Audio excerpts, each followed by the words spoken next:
They expected punishment, humiliation, maybe even death. But when the hot water touched their skin for the first time in months, they realized the enemy they feared might not be a monster at all.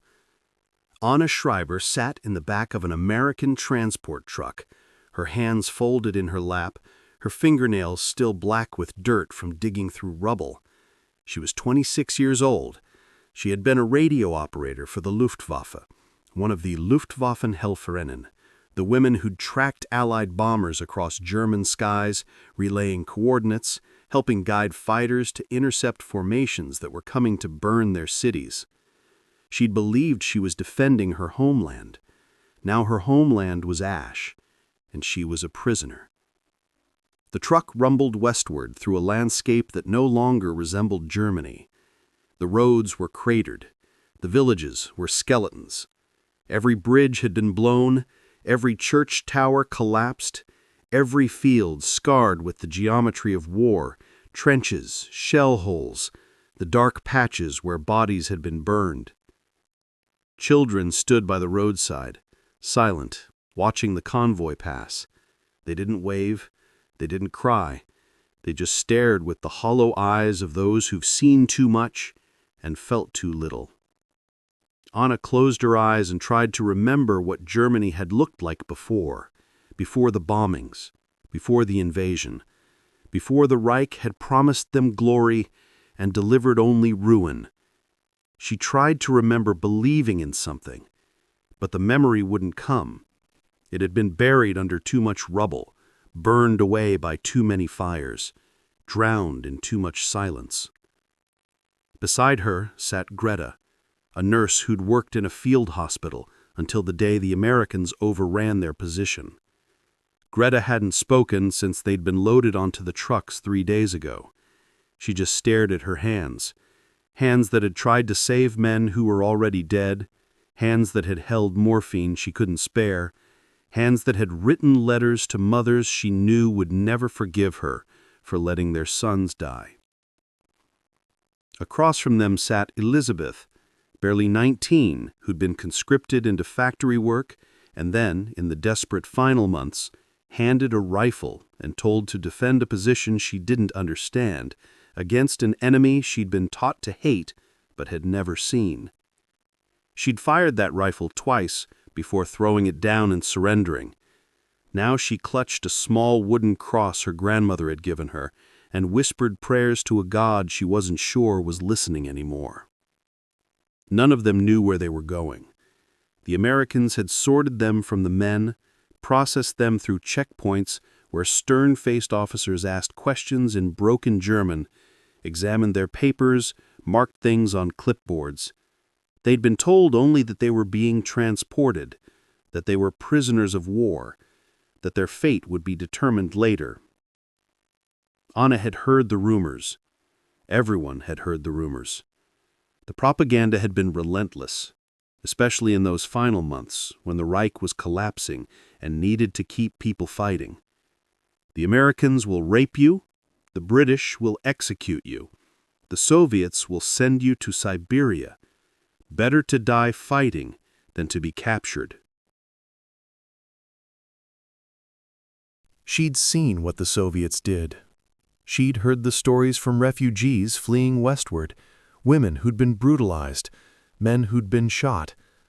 She'd believed the propaganda about the Americans too, believed they were coming for revenge, that they'd treat German women the way German soldiers had treated women in occupied territories, that the cycle of cruelty would continue because that's what war was, an endless exchange of suffering. So when the trucks finally stopped, after 2 days of driving, when the canvas flaps were pulled back and American soldiers gestured for them to climb out, Anna expected the worst. Expected to be herded into camps with barbed wire and watchtowers, expected starvation rations and hard labor and the slow grinding degradation of captivity. Instead, they were led to a building that had somehow survived the bombing, a former school, maybe, or a town hall.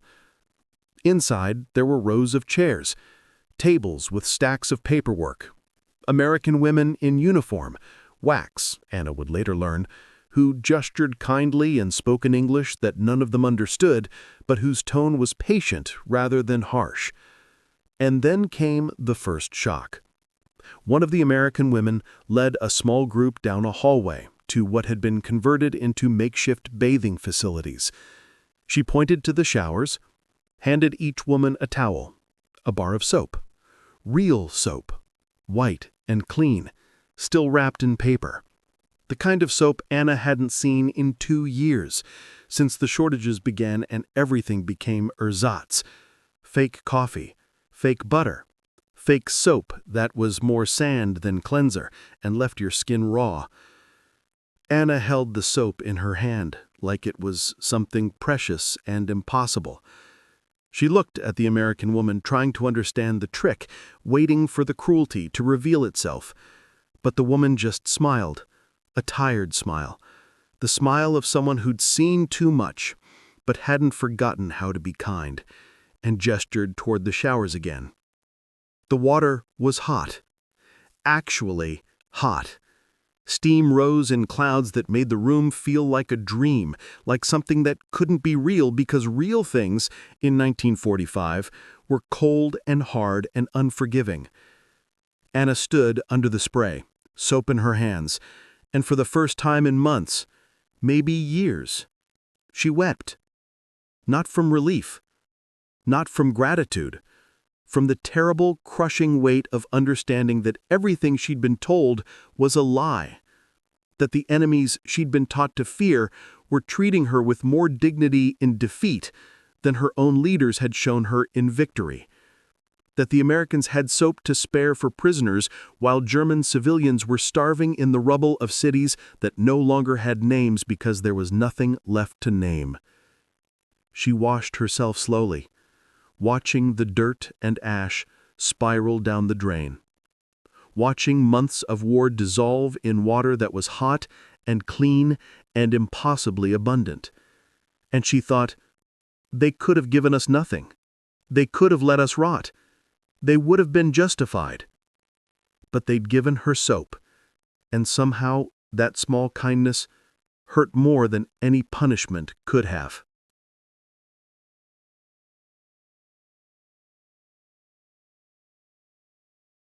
Anna had managed to keep her diary, a small leather-bound book that had survived because she'd hidden it in the lining of her coat. The Americans had searched them, but not thoroughly, and this little book, with its cramped handwriting, had made it through.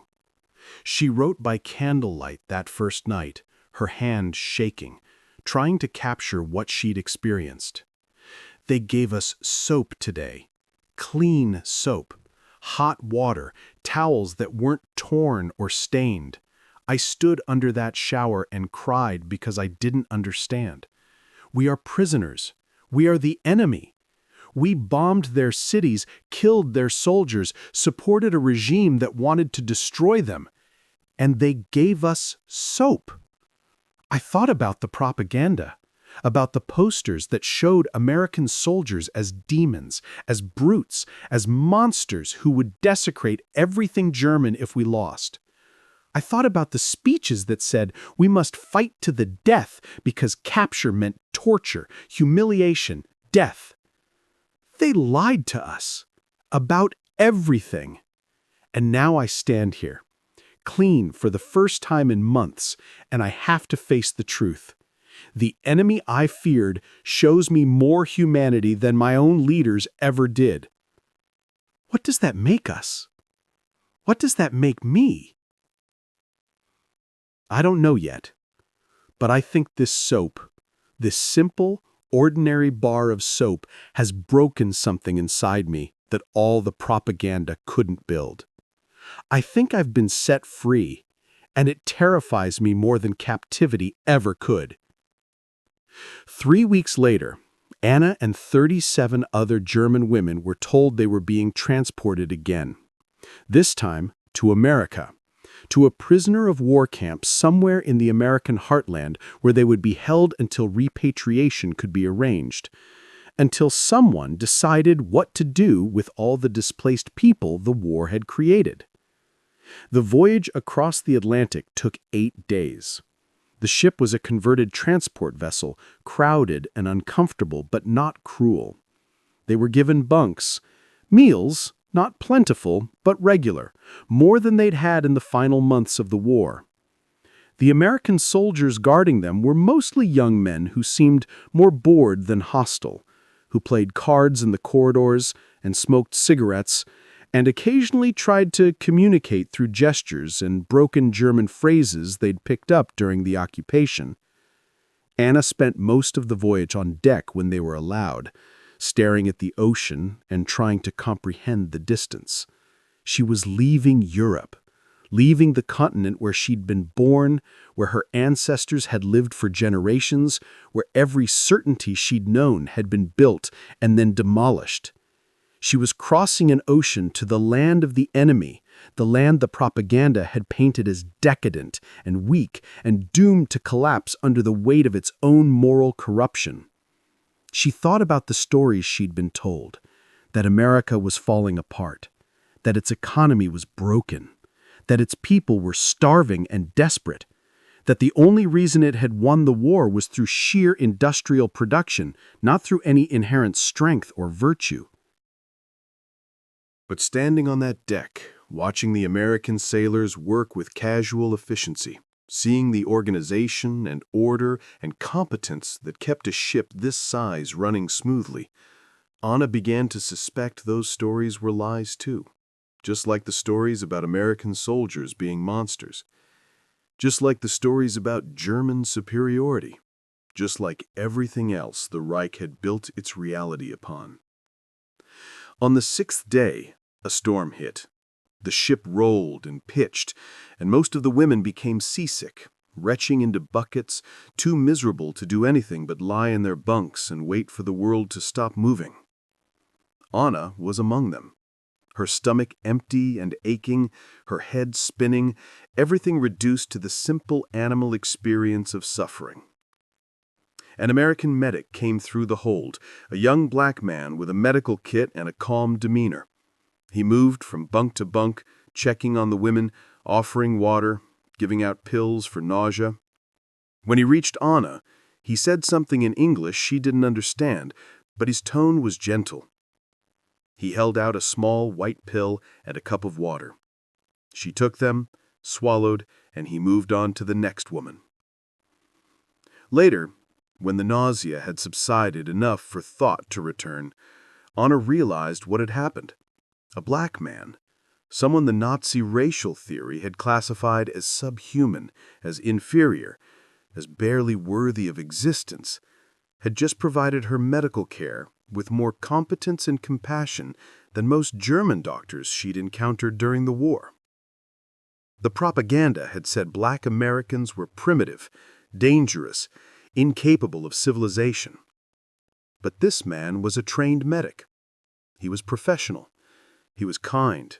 He treated her, a German prisoner, someone whose nation had built an entire ideology around the belief that his race was inferior, with basic human decency. Anna wrote in her diary that night, "I was cared for today by a Negro medic. The Reich taught us that such people were animals, closer to apes than humans, incapable of higher thought or civilization.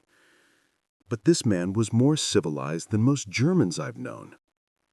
He was educated, professional, gentle. He helped me when he had no obligation to, when he could have let me suffer as some form of justice for what my country did.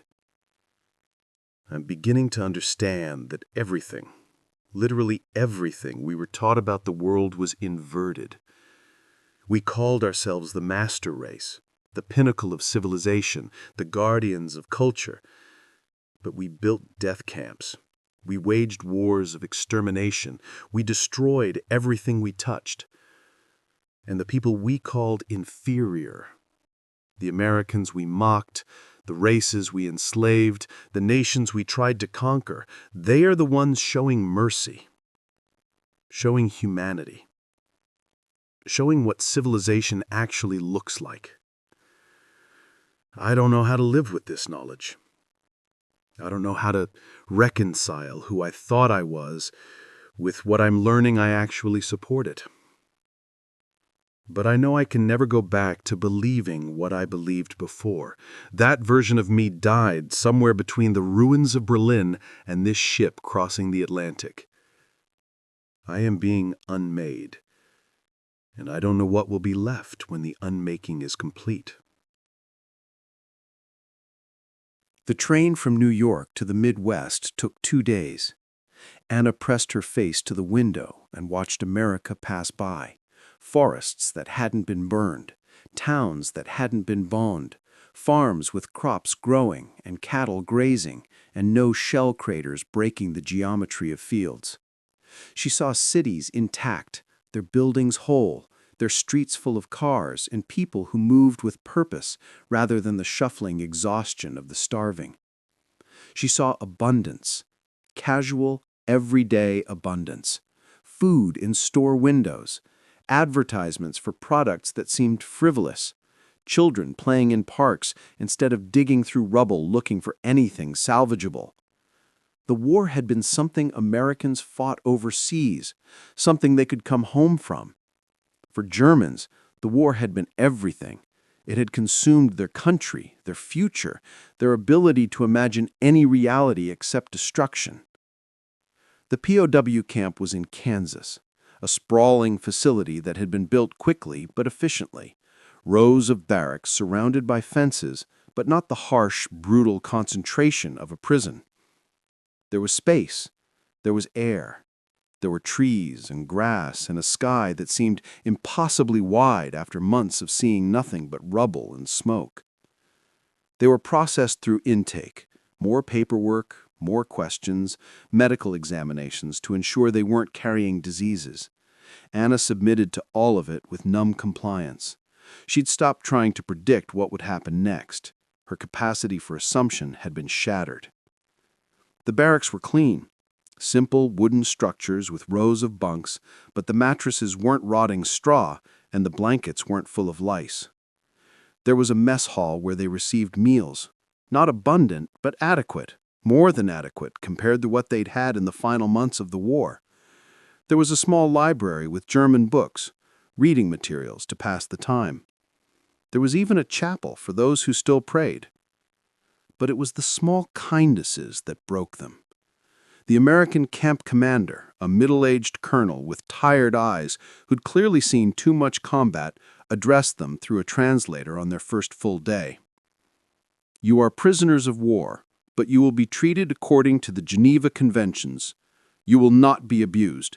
You will not be starved. You will be given work to do, but it will be fair work at fair wages. You will receive letters from home when mail service is restored, and you will be returned to Germany when arrangements can be made." He paused, looked at the assembled women, thin, exhausted, still carrying the trauma of defeat, and added something the translator seemed to struggle with before rendering into German. "You are not animals. You are not monsters. You are people who were on the wrong side of something terrible, and we will treat you as people, because that's what Americans do. We don't become what we fight against." That night, Anna wrote, "They could treat us however they wanted. We have no power, no leverage, no ability to resist or complain. If they chose cruelty, we would have to endure it. That's what defeat means, complete surrender to the mercy or cruelty of victors. But they choose mercy, not because they have to, because they believe it's right. I think about German camps, about the way we treated prisoners, Soviet POWs left to starve in open fields, French workers beaten for small infractions, the entire apparatus of cruelty we built and justified because we called them enemies, because we called ourselves superior. The Americans have every reason to hate us, every justification for revenge, but instead they give us mattresses and blankets and regular meals. They give us dignity we don't deserve. And I'm learning that this kindness from those we injured is harder to bear than any punishment could be. Because punishment we could rationalize, could harden ourselves against, could survive through pride. But kindness? Kindness unmakes you. Kindness forces you to confront what you supported, what you believed, what you became. You can't hate someone who feeds you. Can't dehumanize someone who treats you like a human being. They're destroying everything the Reich built inside us, and they're doing it with soap and hot water and simple human decency. I don't know if I can survive this mercy. I don't know if any of us can. The women were assigned to work details, not hard labor, but productive tasks. Some worked in the camp gardens, growing vegetables. Others helped in the kitchens, preparing meals. Some did laundry or cleaning. They were paid small amounts in camp scrip that could be used to buy supplies from the commissary: toiletries, writing paper, small luxuries. Anna was assigned to clerical work, helping process paperwork for the camp administration. She sat at a desk in an office with American personnel, typing forms, filing documents, translating when needed. The Americans she worked with were professional but not cold. They made small talk, shared their coffee, showed her photographs of their families back home: wives, children, parents who were proud and relieved their sons had survived the war. One of the clerks, a young woman named Sarah from Ohio, brought homemade cookies one day and shared them around the office. She offered one to Anna with a smile that was genuine, not performative. Anna took it, thanked her in broken English, and ate it slowly, tasting butter and sugar and normalcy. That evening, she sat in the barracks with Greta and Elizabeth and other women, and they talked, really talked, for the first time since capture. Talked about the shock of being treated well, about the cognitive dissonance of receiving kindness from enemies, about the growing realization that everything they'd believed was scaffolding built on lies. "I keep waiting for it to change," Elizabeth said, her voice small and uncertain. "Keep waiting for them to reveal the cruelty underneath. But it doesn't come. They're just decent. Ordinary, decent people who treat us like we're ordinary, decent people, even though we're not." "We were lied to about everything," Greta said, her voice harder, angrier. "They'd told us we were the superior race, that we were destined to rule, that everyone else was inferior. But look at us. We're the defeated ones. We're the ones in camps. And the people we called inferior are the ones showing mercy." "I don't think they're showing mercy because they're superior," Anna said slowly, working through thoughts she'd been forming for weeks. "I think they're showing mercy because they understand something we forgot: that humans are humans, that nationality and race and ideology don't change that basic fact, that you treat people well not because they deserve it, but because that's what defines you as civilized." There was a long silence.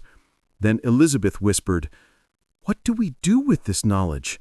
How do we go home carrying the truth that everything we were taught was wrong?" Anna had no answer. None of them did.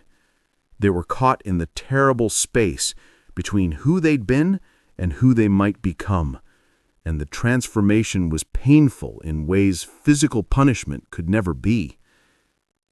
We received care packages today from the Red Cross, small boxes with toiletries, sewing supplies, writing materials. I got a toothbrush, a real toothbrush, not a frayed stick wrapped in cloth. I stood there holding it and couldn't stop crying. It's the small things that break you, not the big gestures, but the tiny, everyday kindnesses that reveal how far we'd fallen. A toothbrush shouldn't make you cry. Soap shouldn't feel like a miracle. But when you've lived without basic dignity for so long, when you've been reduced to survival mode, where everything beyond breathing and eating becomes luxury, these small things, become enormous. I think about German camps, about the prisoners we held, Soviet soldiers, Polish civilians, Jews and Roma and political dissidents. Did we give them toothbrushes?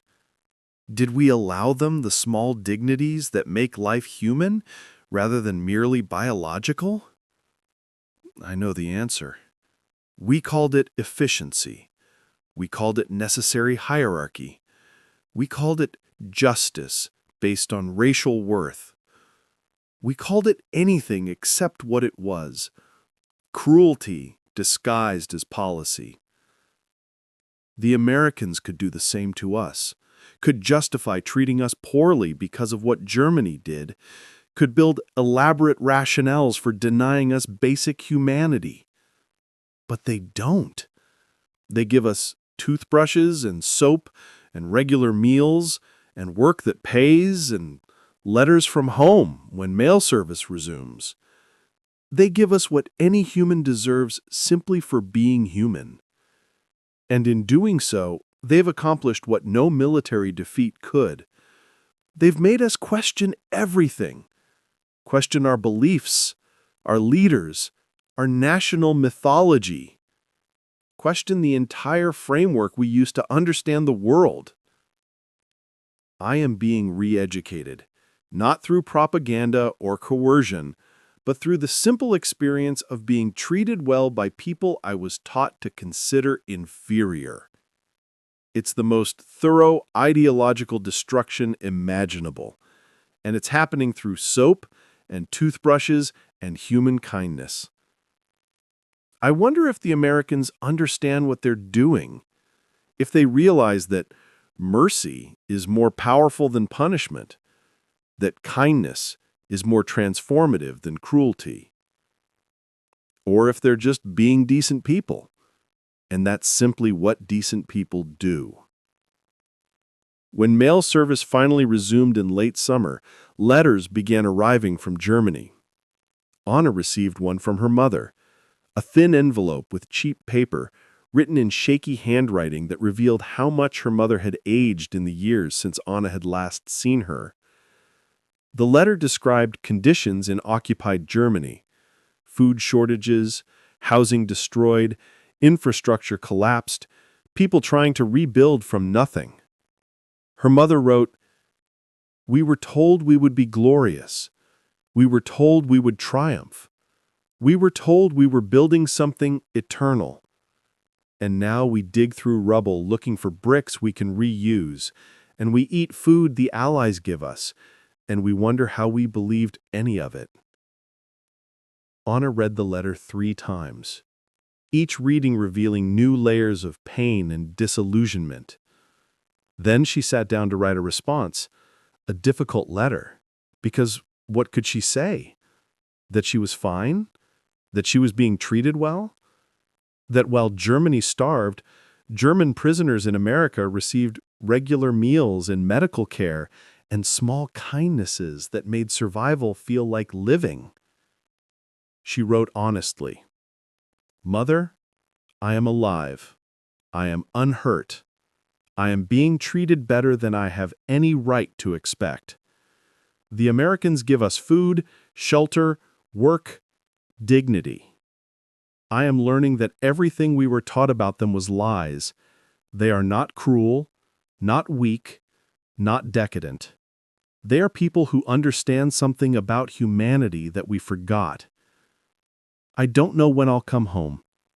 I don't know what Germany will look like when I do. But I know I will be different.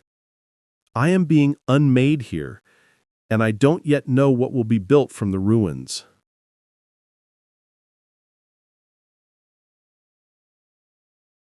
I'm sorry for everything we believed. Sorry for everything we supported. Sorry that glory turned to ash and we're left digging through the remains trying to remember what we were before the Reich told us who to be. I love you. I'll come home when they let me, and maybe together we can learn to live with what we've learned. She sealed the letter and gave it to the camp administration to mail. And then she sat in the quiet evening and cried for her mother, for her country, for the person she'd been who'd believed in things that turned to poison. As autumn approached, the women settled into routines.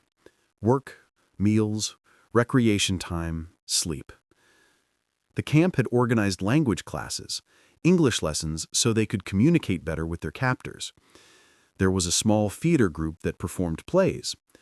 There were occasional movies shown in the mess hall, American films that revealed a culture the propaganda had told them was shallow and materialistic, but which seemed in these glimpses to be vibrant and complex and deeply human. But the underlying paradox remained. They were being treated well by people who had every reason to treat them poorly. And that kindness created a moral crisis that punishment never could. Greta expressed it one evening when several women were sitting together after dinner. "I wish they would hate us. It would be easier. We could maintain our pride, could tell ourselves they're just better at hiding their cruelty. But they don't hate us. They treat us like people who made mistakes rather than monsters who chose evil. And that forces us to see ourselves clearly, and I don't like what I see." Elizabeth nodded. "I keep thinking about the things we justified, the policies we supported, the groups we excluded. We told ourselves it was necessary, that it was for the greater good, that some people were inferior and it was natural for superior people to dominate them. And now the people we called inferior are the ones showing us what civilization actually means." Anna said quietly, "I think that's the point. I think they understand that the best revenge, the most complete victory, isn't punishing us. It's showing us that we were wrong, making us confront the gap between what we believed and what's actually true. You can't maintain an ideology when reality contradicts it every single day." "But what do we do with this knowledge?" Greta asked. "How do we live knowing we supported something monstrous?"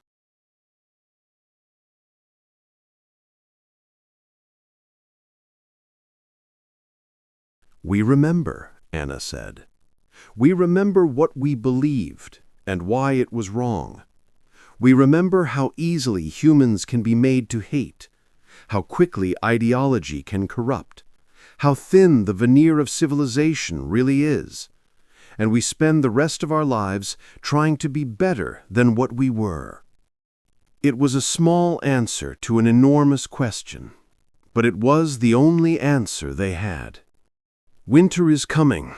The Americans are distributing warmer clothes, making sure we have adequate blankets, preparing the barracks for cold weather. In Germany, people are preparing to freeze because there's no coal and no way to heat buildings that are half destroyed anyway. I feel guilty for being warm while my mother shivers, guilty for eating regularly while my country starves, guilty for the kindness I receive that I don't deserve. But I'm learning that guilt, while appropriate, can't be the end point. Guilt that just circles back on itself becomes paralysis. Real repentance means changing, learning, becoming something different than what you were. The Americans teach this through their treatment of us. They could keep us in a permanent state of punishment and humiliation, could remind us constantly of our guilt, could define us forever by our worst choices. But they don't. They treat us as people capable of transformation. They hold us accountable, but don't abandon us to our guilt. They model what forgiveness looks like, not forgetting, not excusing, but choosing to see humans as capable of change.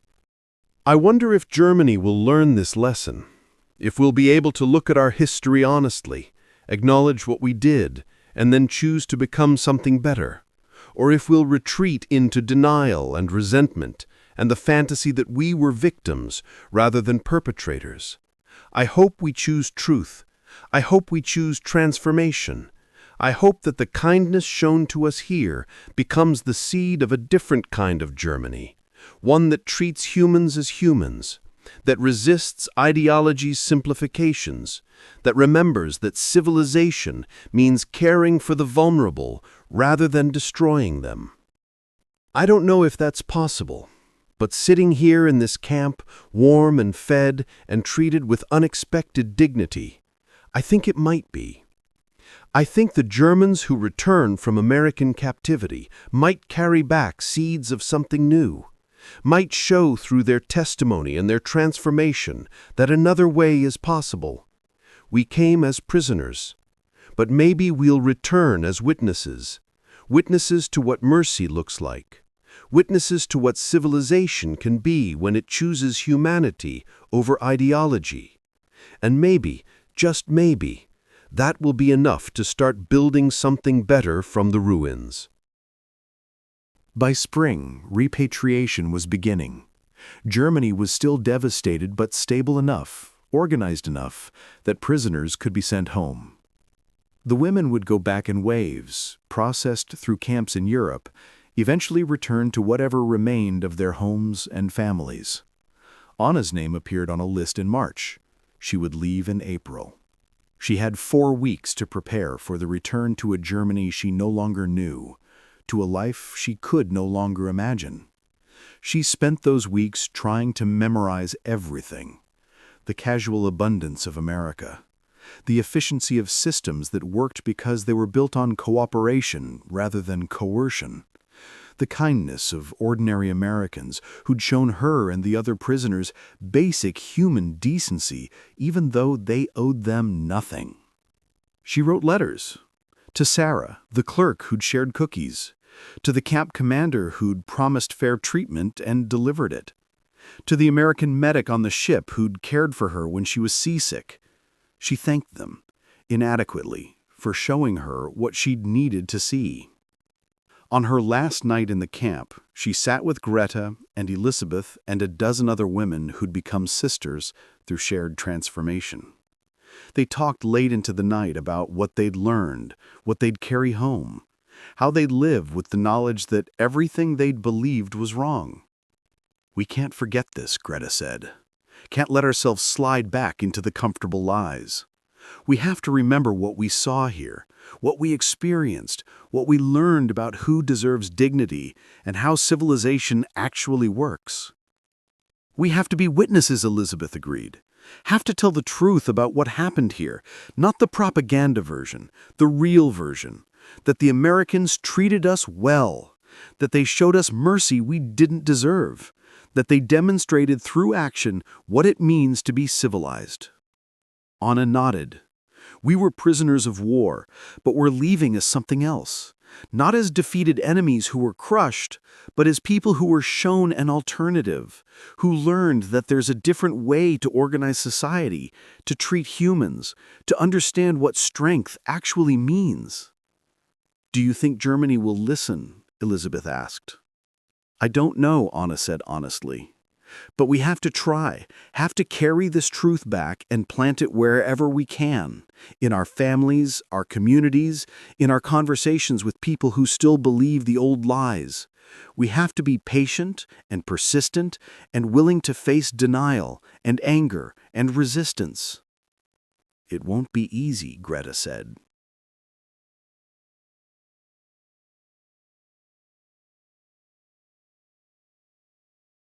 "Nothing worth doing is," Anna replied. The voyage back across the Atlantic was different from the journey over.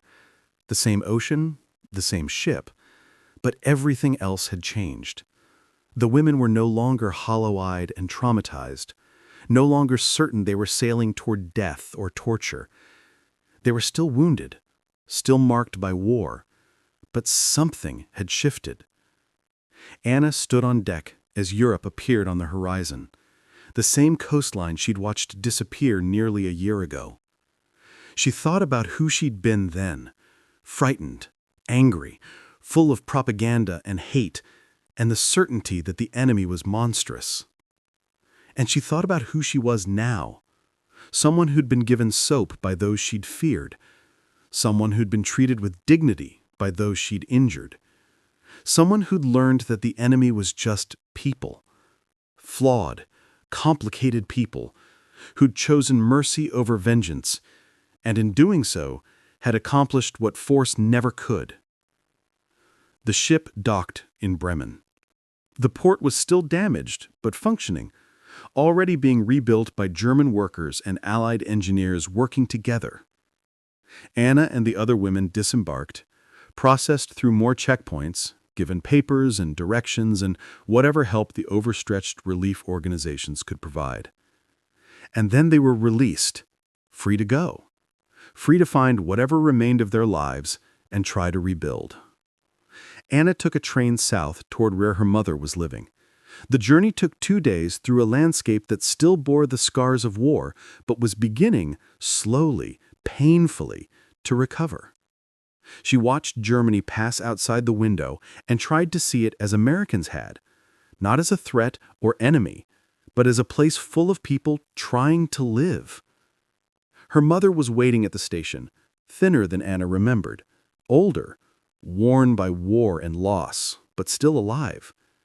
They embraced, wordless, holding each other in the middle of a damaged station while other reunions happened around them. Later, at her mother's small room in a building that had survived the bombings, Anna tried to explain what she'd experienced, tried to describe the paradox of being treated well by enemies, the cognitive dissonance of receiving mercy instead of punishment, the slow unmaking of everything she'd believed. Her mother listened, asked questions, and finally said, "They broke you with kindness." "Yes," Anna agreed. "And I think I needed to be broken. We all did. We were so certain, so convinced of our superiority and righteousness. And that certainty led to horror. Maybe being broken is the first step toward becoming something better." Her mother was quiet for a long moment. Then, "What do we build from the breaking?" "I don't know yet, but I know we have to build something different, something that doesn't sort humans into categories of worthy and unworthy, something that treats people as people rather than as threats or resources or obstacles, something that understands mercy isn't weakness, but the hardest kind of strength." "That's a lot to build from ruins," her mother said. "Yes," Anna agreed. "But we have help. We have examples. We have the memory of how the Americans treated us. And we can use that memory as a foundation, not to copy them exactly. We have to find our own way, but to remind us that another way is possible, that civilization doesn't require cruelty, that strength can mean choosing kindness, even when you could choose revenge."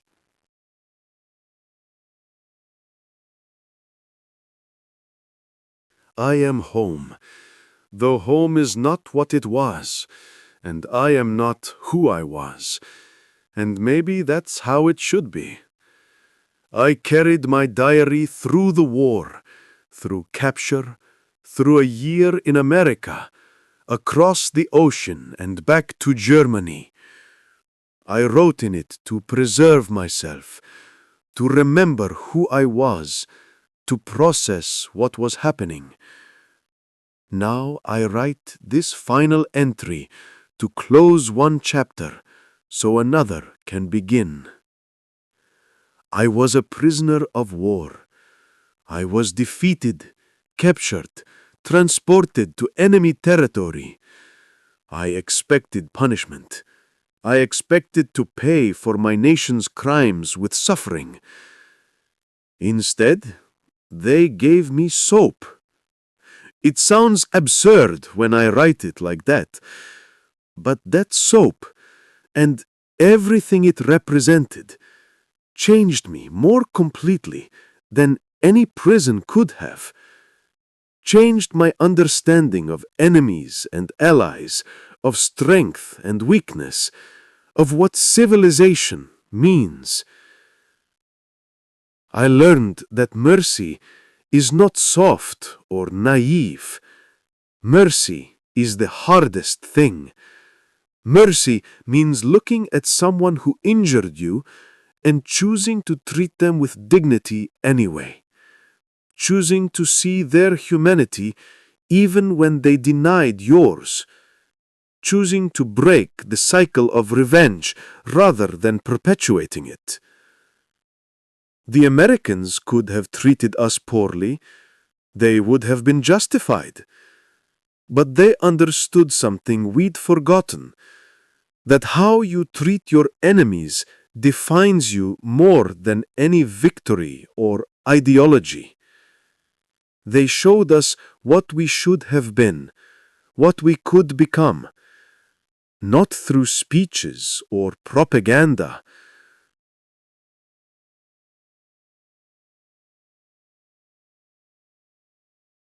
But standing on that deck, watching the American sailors work with casual efficiency, seeing the organization and order and competence that kept a ship this size running smoothly, Anna began to suspect those stories were lies too, just like the stories about American soldiers being monsters, just like the stories about German superiority, just like everything else the Reich had built its reality upon.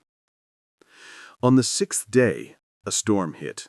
The ship rolled and pitched, and most of the women became seasick, retching into buckets, too miserable to do anything but lie in their bunks and wait for the world to stop moving. Anna was among them, her stomach empty and aching, her head spinning, everything reduced to the simple animal experience of suffering. An American medic came through the hold, a young black man with a medical kit and a calm demeanor. He moved from bunk to bunk, checking on the women, offering water, giving out pills for nausea. When he reached Anna, he said something in English she didn't understand, but his tone was gentle. He held out a small white pill and a cup of water. She took them, swallowed, and he moved on to the next woman. Later, when the nausea had subsided enough for thought to return, Anna realized what had happened. A black man, someone the Nazi racial theory had classified as subhuman, as inferior, as barely worthy of existence, had just provided her medical care with more competence and compassion than most German doctors she'd encountered during the war. The propaganda had said black Americans were primitive, dangerous, incapable of civilization. But this man was a trained medic. He was professional. He was kind. He treated her, a German prisoner, someone whose nation had built an entire ideology around the belief that his race was inferior, with basic human decency. Anna wrote in her diary that night, "I was cared for today by a Negro medic. The Reich taught us that such people were animals, closer to apes than humans, incapable of higher thought or civilization. But this man was more civilized than most Germans I've known. He was educated, professional, gentle. He helped me when he had no obligation to, when he could have let me suffer as some form of justice for what my country did. I'm beginning to understand that everything, literally everything we were taught about the world was inverted. We called ourselves the master race, the pinnacle of civilization, the guardians of culture. But we built death camps. We waged wars of extermination. We destroyed everything we touched. And the people we called inferior, the Americans we mocked, the races we enslaved, the nations we tried to conquer, they are the ones showing mercy, showing humanity, showing what civilization actually looks like. I don't know how to live with this knowledge. I don't know how to reconcile who I thought I was with what I'm learning I actually supported. But I know I can never go back to believing what I believed before. That version of me died somewhere between the ruins of Berlin and this ship crossing the Atlantic. I am being unmade, and I don't know what will be left when the unmaking is complete." The train from New York to the Midwest took 2 days. Anna pressed her face to the window and watched America pass by. Forests that hadn't been burned, towns that hadn't been bombed, farms with crops growing and cattle grazing, and no shell craters breaking the geometry of fields. She saw cities intact, their buildings whole, their streets full of cars and people who moved with purpose rather than the shuffling exhaustion of the starving. She saw abundance, casual, everyday abundance, food in store windows, advertisements for products that seemed frivolous, children playing in parks instead of digging through rubble looking for anything salvageable. The war had been something Americans fought overseas, something they could come home from. For Germans, the war had been everything. It had consumed their country, their future, their ability to imagine any reality except destruction. The POW camp was in Kansas, a sprawling facility that had been built quickly but efficiently. Rows of barracks surrounded by fences, but not the harsh, brutal concentration of a prison. There was space, there was air, there were trees and grass and a sky that seemed impossibly wide after months of seeing nothing but rubble and smoke. They were processed through intake, more paperwork, more questions, medical examinations to ensure they weren't carrying diseases. Anna submitted to all of it with numb compliance. She'd stopped trying to predict what would happen next. Her capacity for assumption had been shattered. The barracks were clean. Simple wooden structures with rows of bunks, but the mattresses weren't rotting straw and the blankets weren't full of lice. There was a mess hall where they received meals. Not abundant, but adequate, more than adequate compared to what they'd had in the final months of the war. There was a small library with German books, reading materials to pass the time. There was even a chapel for those who still prayed. But it was the small kindnesses that broke them. The American camp commander, a middle-aged colonel with tired eyes who'd clearly seen too much combat, addressed them through a translator on their first full day. "You are prisoners of war, but you will be treated according to the Geneva Conventions. You will not be abused. You will not be starved. You will be given work to do, but it will be fair work at fair wages. You will receive letters from home when mail service is restored, and you will be returned to Germany when arrangements can be made."